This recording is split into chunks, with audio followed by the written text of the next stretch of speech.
best guess now is that between the tete-a-tete with Trump and between the cold relations with China, that Kim Jong-un really has succeeded in getting the first and second generations under control. And he has his own little one-man show, and he is secure. And if you'll notice, a lot of the threats have died down in the last couple of years. And my favorite little bit is earlier this year, while the Ukraine war is raging, they started acting up again. And Secretary of State Blinken said, fine, we'll come to North Korea. We'll talk about whatever you want, no preconditions. And the North Koreans have been deathly silent ever since because they caught the car and they just don't know what to do with it. 3/4 of global agricultural shipments, manufacturing supply chain steps, and energy shipments travel the ocean blue, and 2/3 of all of those shipments travel the ocean blue in East Asia. Without freedom of the seas, the global system as we understand it doesn't just die, it just has no possibility of existing. And you are talking then about not just mass famine, but the mass deindustrialization of large portions of the planet, with China being first in line.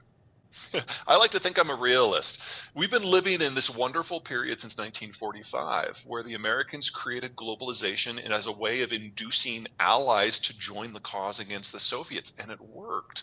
But never forget that for the United States, this was never an economic plan. It was a security play, and it worked. But that made everyone's economies dependent upon how the Americans view their own security. And after 1992, our view of our security has changed. We don't see the Cold War as this overwhelming threat anymore. Even with the Russians being back on the warpath in Ukraine, that hasn't changed American minds on globalization. If anything, it's reinforced it. Because if you look at all the deals that the Russians are if you look at all the deals that the Americans are cutting with the Japanese, the Europeans, and everyone else on the war, every single one of them is 100% purely security. None of them are guns for butter deals where there's some sort of Bretton Woods or globalization 2 on offer.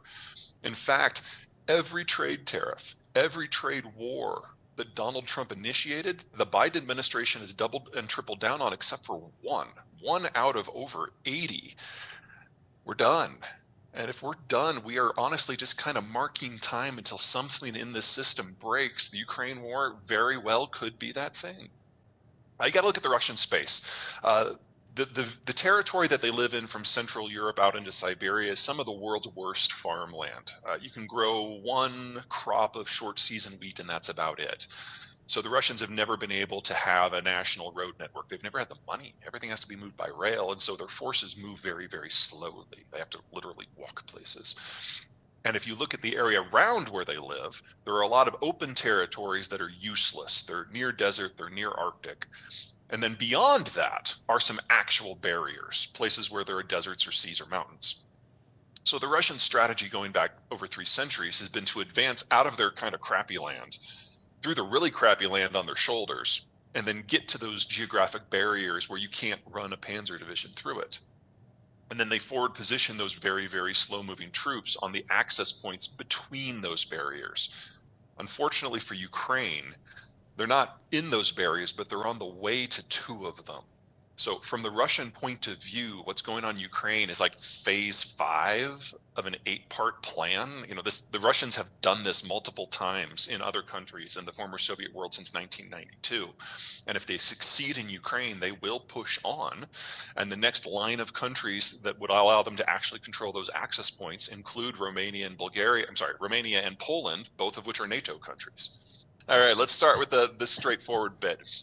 The Russians massively outnumber the Ukrainians, and they have a lot more men to lose, and they have a lot higher tolerance for casualties. So the 2 or 3 to 1 ratio that the Ukrainians have been inflicting on the Russians in terms of casualty ratios is wildly insufficient if the Ukrainians are going to win.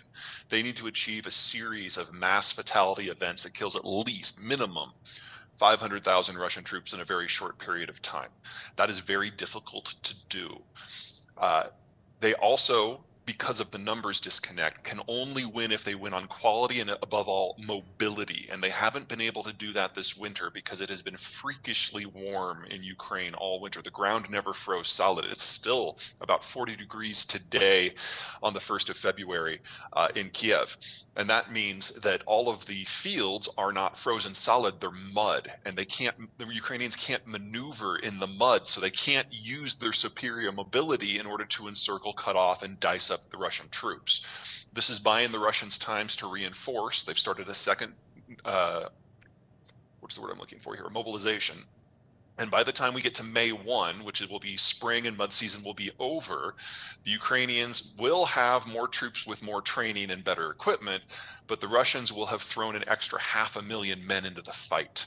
So we're going to find out very, very soon, certainly before the end of June, which of these battle strategies is going to be more effective. And the numbers absolutely favor the Russians, because remember, unless the Ukrainians can inflict 8-to-1 casualty ratios, they still lose. But if they can pull that off and completely break Russian military power, then it's game on. We will know by mid-June just who's going to win this war.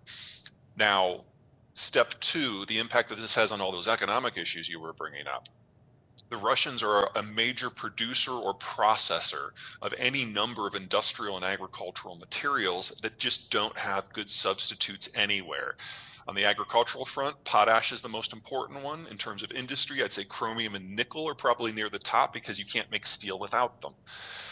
All of this stuff has been maintained, all this infrastructure has been maintained not by the Russians, but by Westerners who are no longer there. A lot of the industrial infrastructure dates back to the 60s, and we are already seeing industrial accidents that are so big that they can't be seen from orbit. They can be detected from orbit because the explosions are so big. It's happening in energy and natural gas. It's happening in agricultural production. It's happening in chemicals. So whether it happens in 3 months or 3 years, we need to count on most of the industrial materials that the Russians send to the rest of the world going away, regardless of who wins this war.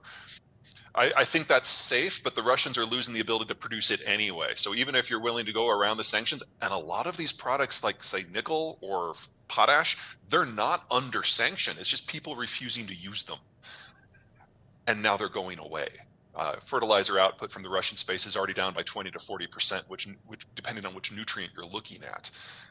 This is something the world is not ready for. If we really are going to reindustrialize the United States, we need a lot of steel.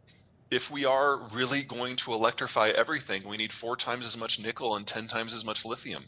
We can't do that normally. We've never, as a species, been able to double the volume of any material that we were already had in use within a decade, and we have to do it for 14 things for the Green Everything program. And we're going to now do it without the Russians. So we are looking at significant corporate breaks in terms of the supply for a lot of basic materials. The ones I'm most concerned about by far are those fertilizer materials. We were very lucky in 2022.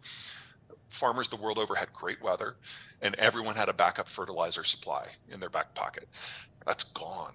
And Mother Nature is never that nice 2 years in a row.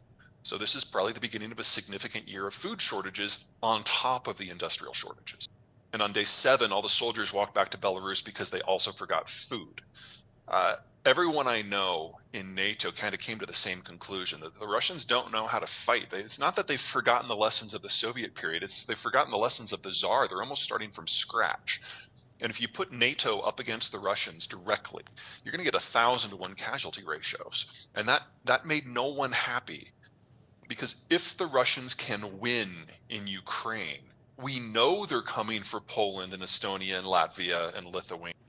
But if we get that, if Ukraine loses and we get that head-to-head Russian-NATO fight, we know we will wipe the floor with them.